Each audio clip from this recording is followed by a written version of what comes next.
আবার চলে এসেছি দুই দিদি রান্নাঘরে। তো আজকে দিদি নেই, দিদির কাজ আছে, তো আমি রান্নাটা করব। তো আজকের রেসিপি হলো তিতা ঝোল করব। তিতা ঝোলের জন্য যা যা উপকরণ লাগবে: তিতা করলা লাগবে, করলা লাগবে, ঝিঙা লাগবে, একটু মিষ্টি কুমড় লাগবে, সজনে ডাঁটা লাগবে, একদম কচি সজনা, রাঙা আলু লাগবে, পটল লাগবে, আর আলু লাগবে, এমনি আলু। ফোড়নে যাবে জিরা, একটা শুকনা লঙ্কা, একটু হলুদ, কাশ্মীরি লঙ্কার গুঁড়ো, জিরে বাটা, নুন, মিষ্টি আর তেল, সরষের তেলে রান্নাটা করব। আর লাগবে বড়ি। তো কিভাবে করব আপনারা পাশে থাকুন, দেখতে থাকুন।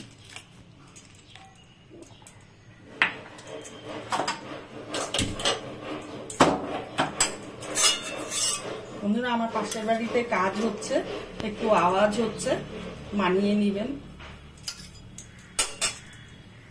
কড়াইতে আমি তেল দিচ্ছি, পুরা গরম হয়ে গেছে। এখন আমি বড়িটা ছেড়ে দেব,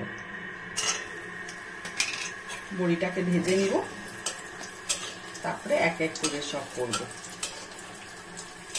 হয়ে গেছে, উঠিয়ে নিচ্ছি বড়িটাকে।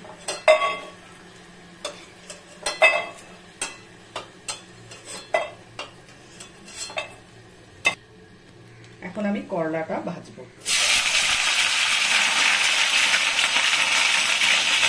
একটু নুন দিয়ে ভাজবো। এটা আমাদের বাড়ি, আমার মা খুব রান্নাটা করতো গরম পড়লে পরে। এটা আমাদের বাড়ির খুব ট্রেডিশন খাওয়া, দারুণ লাগে খেতে। আপনারা করে, আমি কি প্রসিজে করছি, আপনারা করে একবার খেয়ে দেখবেন, দারুণ লাগে। গরমে তো একদম মানে বলার মতো না, এত ভালো খাওয়া।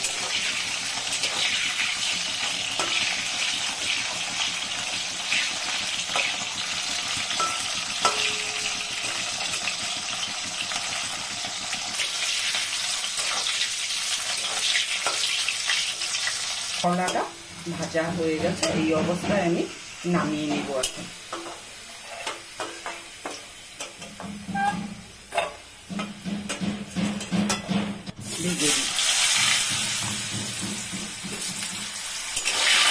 এখন দেওয়া যায়, আমি বেগুন দিচ্ছি না, আমার কাছে আজকে বেগুন নেই, তাই আমি বেগুনটা স্কিপ করলাম। কুমড়োটাও ভাজা হয়ে গেছে, এখন তুলে নিব আমি।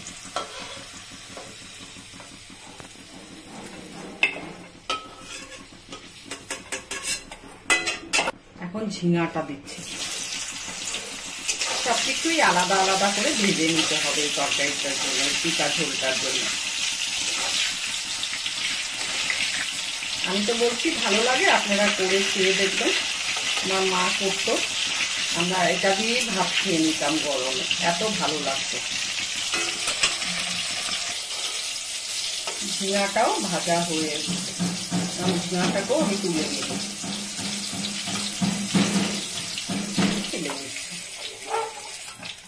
পটলটা দিয়ে দিচ্ছি ভাজার জন্য। সব ভাজা হয়ে গেছে, একদম ডিপ ফ্রাই করবো না, কিন্তু ভেজে নিচ্ছি। সব কিছু একসাথে দিলে না সব ভেঙে যাবে, তার জন্য আলাদা আলাদা করে ভেজে নিচ্ছি। বেগুন থাকলে পরে আপনারা বেগুন দিবেন, বেগুনটাকেও এইভাবে আলাদা ভেজে নেবেন। আমি তেলে শুকনো লঙ্কা দিচ্ছি, আর এমনি কোনো লঙ্কা বাটা বা আদা বাটা কোনো মশলা, শুধু জিরে বাটা বাদে আর কোনো কিছু ইউজ হবে না। লঙ্কাটা ফোড়নে দিয়ে দিয়েছি, লঙ্কাটা হয়ে গেছে। এখন আমি তেজপাতাটা দিলাম, আর গোটা জিরা ফোড়নে দিব। জিরাটা একটু বেশি করে দিব, জিরার স্মেলটা আসবে, ভালো লাগবে।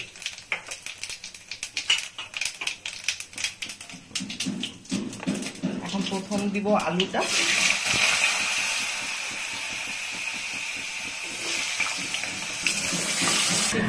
নুন দিচ্ছি আলু ভাজা।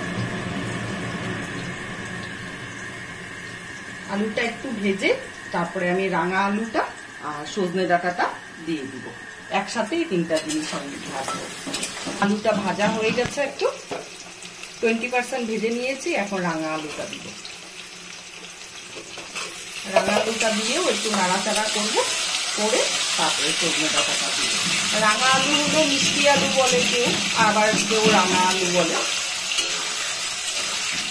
নাড়াচাড়া করে আলু আর রাঙা আলু দুটাকে নাড়াচাড়া করে এখন সজনে ডাঁটাটা দিয়ে দিচ্ছি।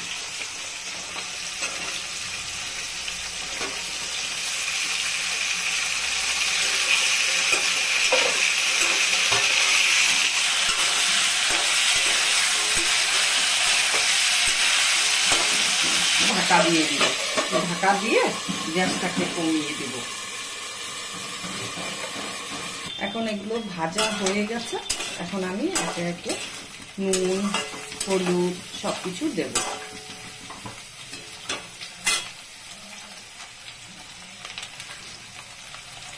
হাফ চামচ নুন দিচ্ছি, আগে আমি ভাজার সময় একটু একটু নুন দিয়েছিলাম। এখন হলুদ দেব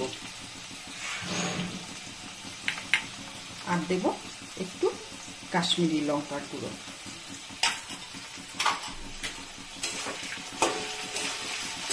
নুন হলুদ কাশ্মীরি লঙ্কা দিয়ে একটু নেড়ে চেড়ে নেব, দিয়ে এবার জিরে বাটাটা আমি এখানে 1 চামচ, যে চামচটা দিয়ে নুন দিলাম সেই চামচের 1 চামচের বেশি আমি হলো গিয়ে জিরে বাটা করেছি, এটা পাটাই বেটেছি। তো বারবারই বলি আমার দেখানোর জায়গা খুব ছোট, কিচেন আমার খুব ছোট, তাই এমনি মশলাগুলো বেটে নিতে হয় আমাকে।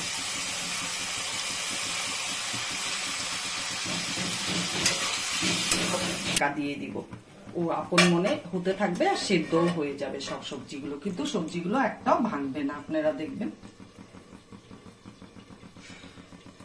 বাটা দিয়ে জল দিয়ে ঢেকে দিয়েছিলাম গ্যাসটা সিম করে, জলটা টেনে নিয়েছে আর সুন্দর মশলাটা দিয়ে একটা গন্ধও বেরিয়েছে। তো আপনারা তো ক্যামেরার ওপার থেকে গন্ধ বুঝতে পারবেন না, যে রান্না করে রাঁধুনি সেই বুঝতে পারে।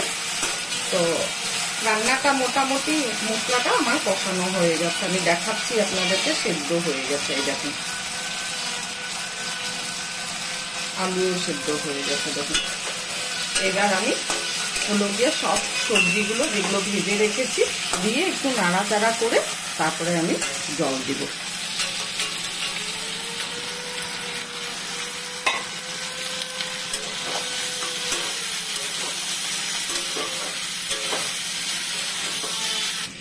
এখন আমি জল দিয়ে দিচ্ছি।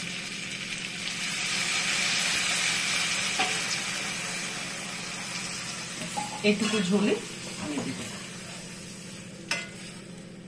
এখন আমি কিছু সময়ের জন্য মিনিট 5 জন্য আমি ঢাকা দিয়ে দিব। ততক্ষণ হলো গিয়ে গ্যাসটা বাড়ানোই থাকবে, ঝোলটা ফুটবে ভালো করে। দেখুন কিছুই মশলা দেইনি, তাও একটু তেলটা দিয়েছি, তেল না দিলে তো আর এই খাওয়াটা যাবে না, না তেতো তেতো। গরম ভাতে এটা দারুণ লাগে, করে খেয়ে দেখবেন। অনেকে আবার এটার মধ্যে মাছ দিয়েও করে, ছোট মাছ দিয়ে। আমি মাছ টকবক করে দিচ্ছি। এই অবস্থা এখন আমি 1 চামচ চিনি দিয়ে দিব।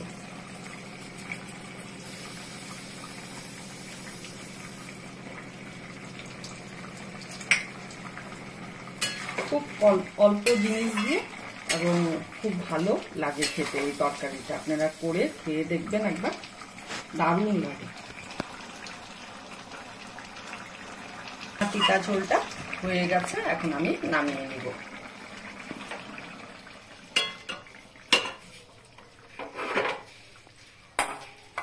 সজনার চচ্চড়ি, সজনা কি বলে মাছ দিয়ে, অনেক কিছু দিয়ে, ডালে অনেক কিছু দিয়ে খেয়েছেন, কিন্তু এইভাবে ঝোলটা রান্না কমেন্ট করে আমাকে বলবেন, দারুণ হয়। আমি বললাম আপনারা করে খেয়ে দেখবেন, তারপরে আমাকে কমেন্ট করে বলবেন।